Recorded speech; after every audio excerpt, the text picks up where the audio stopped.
Library میں آپ آئے ہیں، کیسے دیکھتے ہیں سر؟ بس وہ ایک شعر یاد آ جاتا ہے کہ میں تو یوں ہی چلا تھا جانب منزل مگر لوگ ساتھ آتے گئے اور کارواں بنتا گیا۔ آج میں شہید باز محمد کاکڑ فاؤنڈیشن لائبریری میں آیا ہوں۔ آج تو میں صرف لائبریری دیکھنے کے لیے آیا تھا، پر جب میں یہاں پہ آیا یہاں پہ اتنا خوبصورت کتابوں کا میلہ یا بک فیئر لگا ہوا ہے کہ جس کو دیکھ کے جو ہے نا وہ بندے کو بڑی خوشی اور بڑا اچھا لگتا ہے۔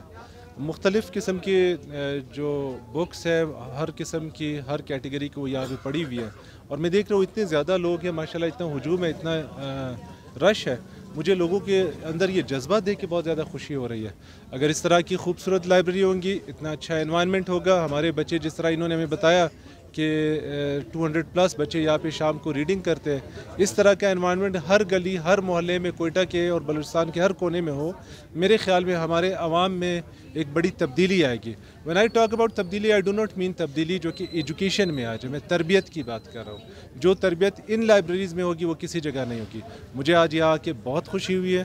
میری دعا ہے کہ شہید باز محمد کاکڑ فاؤنڈیشن اور اس طرح کی اور لائبریریز جو پورے بلوچستان میں، پورے پاکستان میں اور کوئٹہ میں آپریٹ کر رہی ہے، اللہ کرے کہ وہ دن دکھنی رات چھگنی ترقی کرے۔ اچھا سر، یہ بھی بتا دیجیے کہ کیا نیٹ کی وجہ سے، ٹیکنالوجی کی وجہ سے جو ہماری نئی نسل ہے وہ بک سے دور ہوتی جا رہی ہے، تو اس طرح کی بکس پڑھنے کا جو 80s یا 90s کے جو اسٹوڈنٹ تھے وہ کتنا مفید؟ کل ہی میں کسی سے یہ بات کر رہا تھا، میں نے کہا کہ جو ویسٹرن کنٹریز ہیں وہ ہم سے ہر چیزیں بہت آگے ہیں۔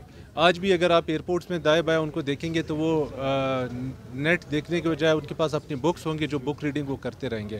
اس کا مطلب یہ ہے کہ جو بک میں آپ کی بک ریڈنگ ہوتی ہے، جو ایزیملیشن ہوتی ہے، وہی چیز شاید آپ کو سیل فون یا شاید آپ کو لیپ ٹاپ میں نہ ہو، بٹ اسٹل لوگوں کا اپنا طریقہ کار ہے۔ کوئی اگر کمفرٹیبل فیل کرتا ہے لیپ ٹاپ میں پڑھنے کا، اس سے پڑھے، جو بک سے بہتر پڑھتا ہے تو یہاں پڑھے، but it's not about the book only, it's about the environment which you get۔ جو آپ یہاں پہ انوائرمنٹ آپ کا ہوگا، جو آپ پڑھے لکھے لوگوں میں بیٹھیں گے، اس سے آپ کی تعلیم کے ساتھ ساتھ تربیت بھی ہوگی۔ قلعہ عبداللہ میں بھی یہ لوگ اسٹیبلش کرنے جا رہے ہیں، قلعہ عبداللہ جیسے علاقے میں وہاں پہ لائبریری اگر قائم ہوگی تو لوگ کیا مطلب قلعہ عبداللہ جیسے علاقے سے آپ کا کیا مراد ہے؟ قلعہ عبداللہ میں ہمارے بڑے باشعور لوگ رہتے ہیں، بڑے پڑھے لکھے لوگ رہتے ہیں۔ البتہ اس انوائرمنٹ کو، اس کلچر کو، لائبریری کلچر کو پروموٹ کرنے کی ضرورت ہے۔ when I was in Pishin, ہم نے پشین میں لائبریری بنائی، جب ہم کوئٹہ میں سریاب میں ایک لائبریری بن رہی، کچلاغ میں ایک لائبریری بن رہی، یہ میں بتا رہا ہوں جو گورنمنٹ کی لائبریریز کے علاوہ ہے۔